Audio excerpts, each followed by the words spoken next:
Guys, we're back here. We are re-recording the Conquer Athlete podcast because something was said that I had to pull. We have to re-record this one card because I can't believe you took the whole intro from me. You're like, you don't even get to talk anymore. After what you just said, I didn't even know what was going to happen. If you really want to know, DM me, and I'll tell you. Maybe you can't get butthurt about things. Listen, we've never found your pucker factor, and I think we just found I think for like the good of the company, I had to re-record. I'm not. I mean, that was like, I mean, there's a line in the sand. Like sometimes you tiptoe, you go over. You just fucking like burpee broad jumped over it. I told you we said it before we started recording, and sometimes you never mind. And you know what? I'm just gonna keep going down the hole, and it all comes back down to Tyler Cook wearing footies in the cold plunge. Yeah, he's gotten a little bit feminine. I think that's a potential re-record button as well. No, we're gonna let this slide. You know what? Let me pull. I feel like, let's just go. Let's just keep going. You found my other pucker spot. Listen, this is not a Conquer problem. If you have a problem, send me all your hate. I'm cool with it. I'm totally cool with it. Okay, so we are back. We are back on a tear. This. We are back on a tear with this podcast right now. You can't see what happens. I get far less polished the more time, in between episodes. So obviously, little trial and error. We can't not record for more than a month. Yeah. Things get crazy. They get crazy. I don't know. I don't even know what's going to happen. I don't even know what the topic is. What's the topic for today? Load management in high volume sports. All right. You're like, hey, let's record for 30 minutes. I was like, this is a 2-hour long podcast. Okay. Well, in the words of Ryan Bucciantini, we're just going to spit and go. Those were not my words. Mine was drastically different. Oh, what did you say? That's exactly what you said. You just spit on it and go. Yeah, maybe. I don't know. Those are your words. I said it with more conviction, though. Yeah, so that's what I wanted to talk about. Obviously, our sport is a high-volume sport, and, there's a lot of other high-volume, repetitive kind of pattern sports out there, so I want to dive into that, but before we do that, we're going to shout out the Coach RX podcast network, because Candace is a G and she's been hooking us up and kind of spreading the good word of the Conquer podcast to the industry and the community. So shout out to them. If you enjoy podcasts, Candace is going to listen to this podcast like, oh, these guys, I can't share this stuff. Candace loves it. She loves it. She can't wait to have me back on as a guest. I'll say it now. She loves me. She does. I'm going to send her the clip. Candace, I'm sending you the clip of what we deleted from this podcast. Great. Awesome. I can't wait for that one to get emailed around. I know. Fuck it. I say that, right? But I'm the one that deleted it. I'm talking the big game, but I'm the one that deleted the podcast. Yeah. So that's what we're talking about today, Jay.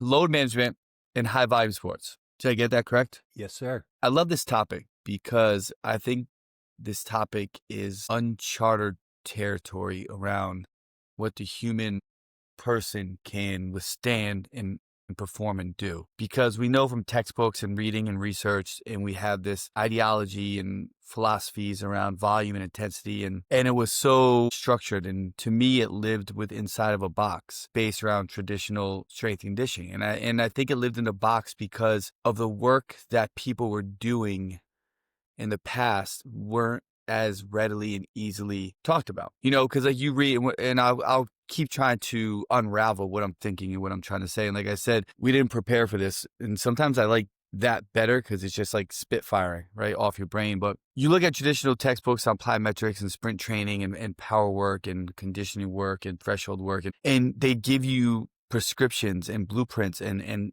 guardrails to stay in, right? And for that's what you're taught, and that's what you go by. And CrossFit really started spawning inside this I don't want to call it the informational age, but it's almost like I'm going to call it the social media age, right? The video age, the age of where everything was talked about and portrayed and put on. And because of the mixture of modalities and the way things are structured in programming, you had people showing what they were doing that by traditional standards and textbooks wasn't natural, wasn't normal, right? It was way far-fetched, out of the realm, like what Rich was doing and the volume, and everybody bastardized that, but that was fine for him. And I argue this because when you're able to get your hands onto training videos, if you can, or research articles or writings of amazing strength and conditioning coaches in Eastern Europe and Russia and around the world, the work that they were doing with some athletes was insane amounts of volume. I reference a conversation I had with Lindsay Shoup, who won the gold medal in the 2K row for USA Olympics a while back. She's an amazing rower, and she won the gold. I want to say the first female gold medalist for the 2K. Don't quote me on that. And I asked her about her training volume. And, 2K row for them, 6.5 minutes, right? In that realm on the open water. Crazy amounts of volume, like double, triple sessions of like hour-long row sessions in the water.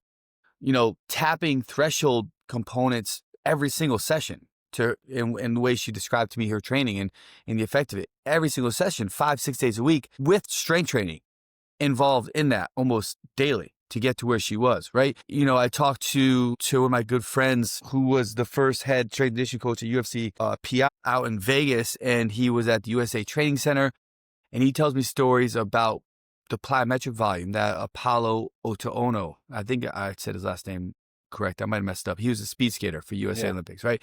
The volume of plyometrics that he would do far surpass anything you read in the books, right? Right into, the hill sprints. They would go to a ski mountain and do sprints up a crazy incline repetitively after session after session after session, right?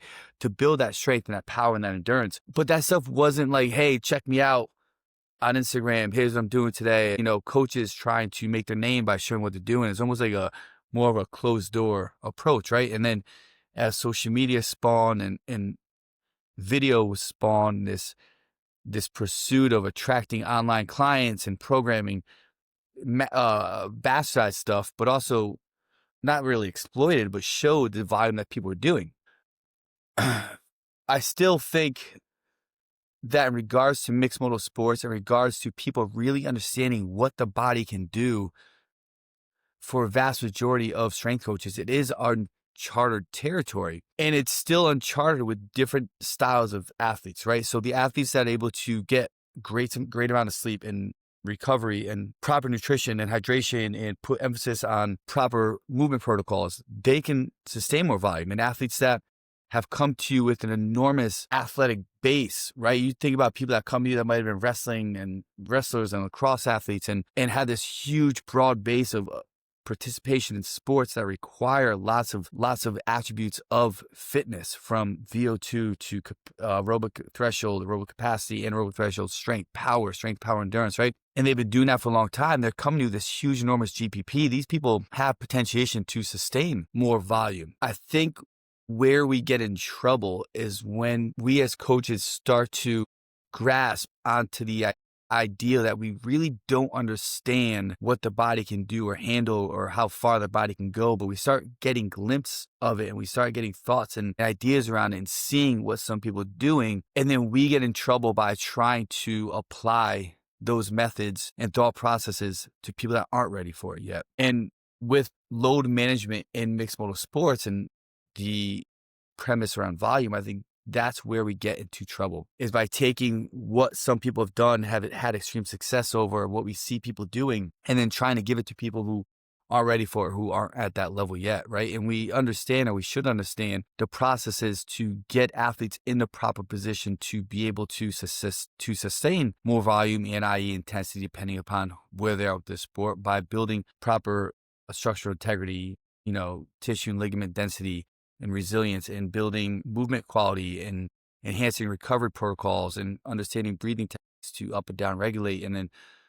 through that, given their body the ability to recover better. And when they can recover better and they have increased all the foundations of which their sport require layers to be built upon, that's when they're in a position to do more volume if need be, right? If it's going to get them to where they need to be and create success. And then obviously, at some point, once they hit a certain level, you can't keep pushing. You need to be able to back off, and then you refine what they have, and then you focus more on the minimal essential strain and maximal recoverable volume for them based upon where they are. But to me, the idea in the conversation on load management, it is something that can go either way depending on the camp that you're in and what sort of ideology around that you're gravitating and you're kind of staking your claim into and holding ground upon.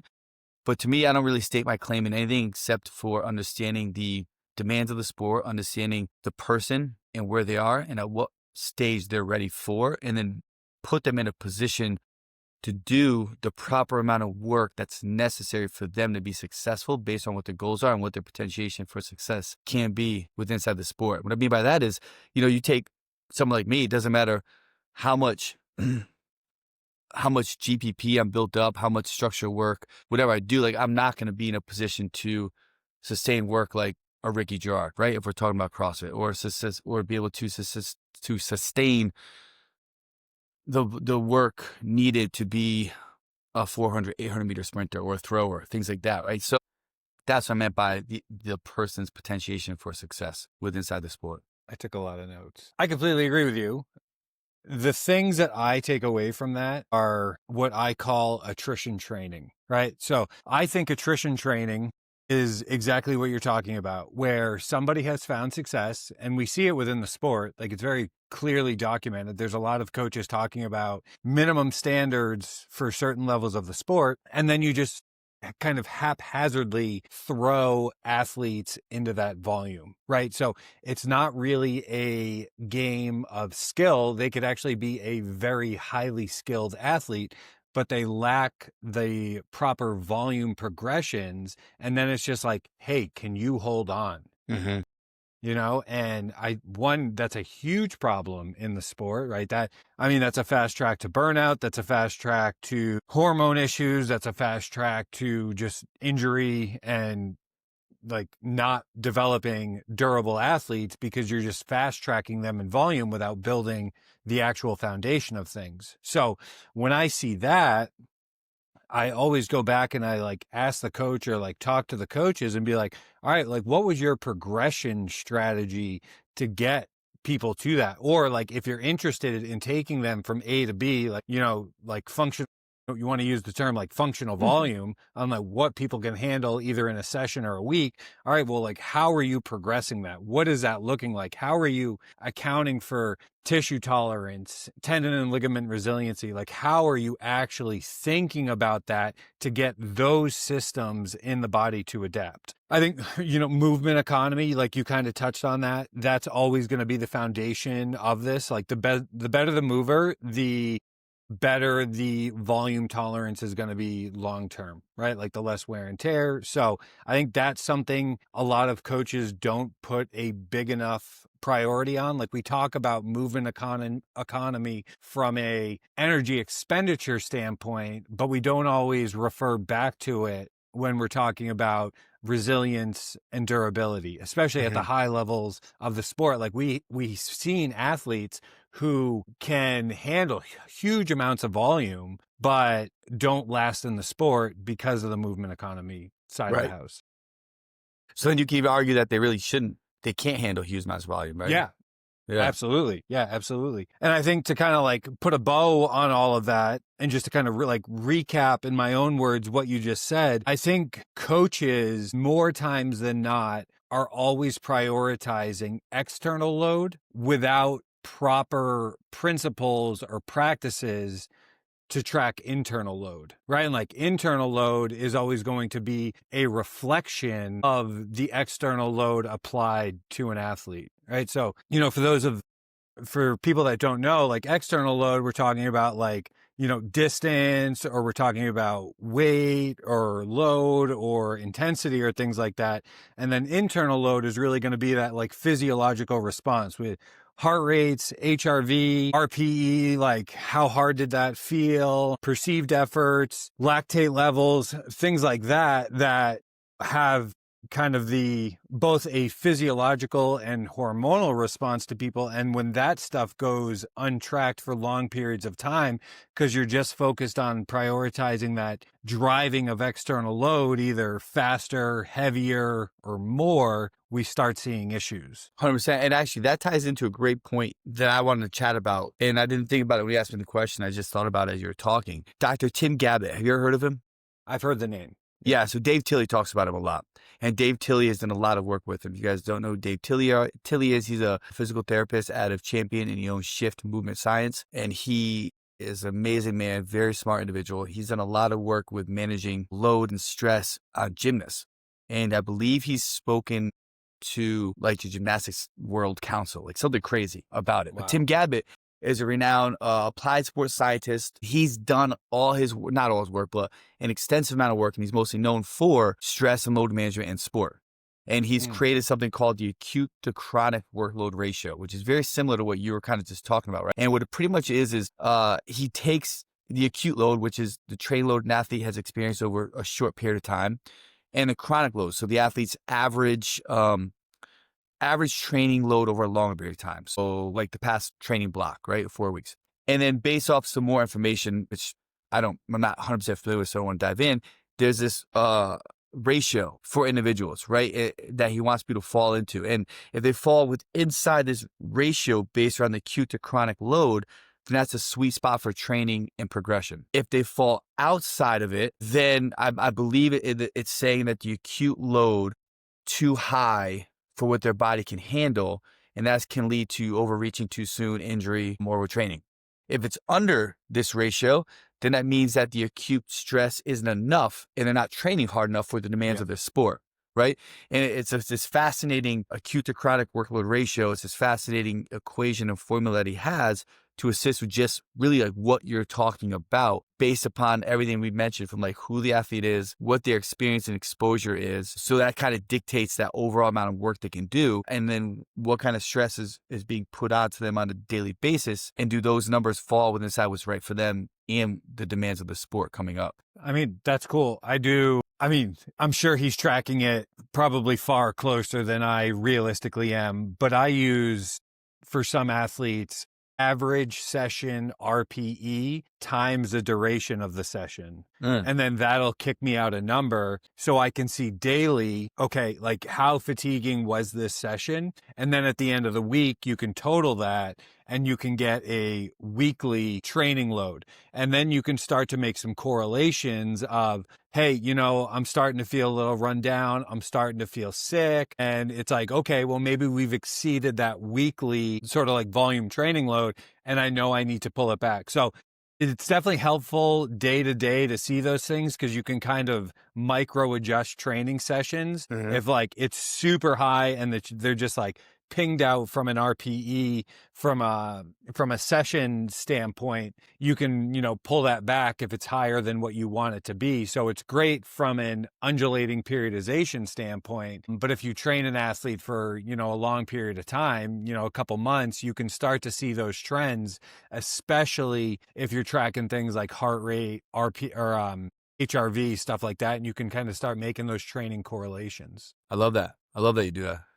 Yeah. I would argue that 99% of the coaches don't do something like that. I mean, it's labor intensive. It's definitely labor intensive, and you're not banging out 5-minute programs doing it. No. Right. Like if you're playing the volume game, it can be really challenging to do, because you're looking at like heart rate charts or like wearables, people looking at snapshots and looking for variation within that stuff. But honestly, like I enjoy that sort of data. I don't think you necessarily need to do that. Like I think you can use subjective questionnaires. You could do like a midweek subjective questionnaire and an end of the week where it's just kind of like more of like a wellness check-in readiness sort of thing. And you're just like, hey, rate these things on a scale of 1 to 10. And, for coaches who maybe aren't as comfortable looking at, like heart rate and things like that and fluctuations within that, that's still a great tool to measure internal load. Yeah. The only thing I get nervous about with like RPEs and athletes is how athletes just they don't like to, but a lot of athletes will say what they think they're supposed to say to the coach. I mean, Yeah, I agree with you. Of part of this, I think, is how the coach communicates with them. And if you set the tone from day one of like, hey, I really want to know how you feel, the clearer you are with me, the more accurate you are with me, the better I can make the program and the better that's going to make you. That's Right. something I try to lead with. So athletes don't hold back from that regard. And part of it is honestly knowing your athlete well enough when they start writing things, you see changes in language and the words they typically use start to change. And nothing makes me feel better when we're in like a training block and I'm like, this is different. And I'll hit them up and be like, hey, what do you think about a deload next week? And they Right. come back and they're like, 100% on board. You read my mind. Like when you start looking for the little nuances, you can start to get ahead of things and you're really like meeting the athlete where you're at. Like, hey, maybe we just push this progression a little bit too fast, or something popped up. I'm in the middle of moving. Something Yeah. happened to my dog. Something happened to my kid. And lifestyle fatigue now completely threw your perfectly designed undulating periodization, strength and conditioning program out the window. Like that Right. shit doesn't Right. matter fucking whatsoever. No. And you got to account for that. Yep. I like it. I love it. I just think the biggest pointer on this, I think I want coaches to understand, is something that we always talk about. And that's not every athlete or person is created equal. Even two athletes have very similar backgrounds. Their lifestyles might be different. And all these things can dictate what is the right amount of volume and intensity for them. Don't put volume and intensity inside of a box, which a lot of people tend to do. But also don't be Billy the Kid with it and just think you can fucking throw shit out like crazy. I don't know why I said Billy the Kid. That makes no sense. But just don't freebase it where you think you can just do whatever the hell you want with it. It is very strategic and you need to apply it, but allow yourself the ability to apply it correctly with the people that can do it, put themselves in a position, make sure you put them in a position to be able to sustain it and build upon it by giving them that graded exposure over time. And as you give them the graded exposure, just like anything else, i.e. progressive overload, you can start to increase the amount that you do with them, but just have your way of tracking it. It's like Ryan and I operate different in this world. He gave his great example around RPE and daily tracking. If I use Tudor as an example, Tudor is someone that always wants more. Oh, like if you look at his program, if you're in the traditional strength and conditioning world and I show you his program, you'd be like, what the fuck is going on here? Like, it's insane, right? And he's like, can I do more? Can I do more? And my response is, inside the Coach RX, it's a beta version, but you're able to attract your wearables to it, right? So if I open up his page for the people listening, I can see his HRV, his sleep data, his nutrition, everything that he tracks, I can see automatically without him telling me anything. So I kind of gauge that, right? And I'll say, okay, we're going to add this component. We're going to sit here for 3 weeks. I'm going to track how your body responds. And then we'll make a decision off that if it is something that's necessary to go up or down the ladder with. But either way, have your methods, have your reasons so you can explain it and understand where to go from it. On a different note, Ryan, my wife told me the other night that she might be done with my mustache. I thought you were going to say that she didn't want you associating with me anymore. That might come out if we leak the file. But she said that she might be done with my mustache. And I'm a little upset by that because I'm talking and I'm looking at myself and I have a mustache and I enjoy the mustache. But if she doesn't like the mustache, I'm going to take the mustache off because I need to come home and she needs to be attracted to me so we can do the things, You're worried about the things I say, and you're skirting this thin line of everybody knows what what you really want to say. Everybody knows. I think you should keep the mustache. You look far more distinguished. Facial hair comes with age and knowledge. And in that situation, that's all I'm going to say. You're fucking Gandalf. Yeah. You're not the first person to tell me that. This is a good show. I want to say one thing. Yes. Before we log off, you touched on, high volume athletes from like previous decades and things like that. I think what's really important to understand there is the use of drugs and how managed those athletes were. Like when you look at the Soviets, when you look at the Bulgarians, things like that, they were training in training halls. They were living on site. They were managed to such high a degree that they could get away with those high levels of volumes. And I just don't think there's any athlete somebody correct me if I'm wrong, but I don't think there's any athlete, at least in our sport, that's realistically training to that high of a degree. That's why I'm super fascinated and curious with the enhanced games. I love it. Yeah, it's so dope. The only thing I worry about, and I had this talk, I was actually with two people that just signed contracts for the enhanced games. But what I'm worried about with it is the aftermath, meaning they're in Dubai, I believe is where they're going to be, right? And they have top-notch doctors, facilitators doing the work for them, blood work, monitoring, checking, everything like that, right? What happens after? That's my concern, right? Because it's done, you come back home and I'm going to use the word addicted, but take that with a grain of salt. Lots of people respond differently from being on performance enhancements, but you become attracted to the way you look, the way you feel, the way you're performing, and you're able to do that and monitor it in quote unquote a safe environment with what's happening around it and the supply of it. But when that supply ends, when the doctors aren't there, without spending $5,000 a month now, how are you, what's going to happen to that mindset of being on those performance enhancements and like, okay, now I'm not on them. Obviously you revert back. Hopefully there's no medical or health issues from that. But then if you become attracted to it and you need to get back on it, but you don't have the money to do it in the same way that can be done, now what's going to happen, right? Are you going to black market it? Are you just going to pop your own needles? Where are you getting it from? How are you staying up with the medical clearance and adherence of it, right? So lots of things come into play, and I hope there's no major issues from it, right? You never want to see people get hurt and jacked up mentally, physically, emotionally, put them down, and put them in bad places. So we'll see. Yeah, it's going to be really interesting. I think we're about to see a boom in just research of it all. And I think we'll hopefully finally get some clarification on, short-term effects, long-term effects. Like, I think it's going to be a net positive, but it's unrealistic to think that there's not going to be some fallout 100% from it. So great. So I'm going to sign off because you want to steal my thunder. So I hope everybody enjoyed this episode. This is definitely one that I'm really passionate about. I think Jay's really, I know you're really passionate about it. And if you're an athlete, have a conversation with your coach, kind of hold them to the fire a little bit if they aren't tracking these things, or at least giving you an idea of how you can track it to better improve and dial in your training.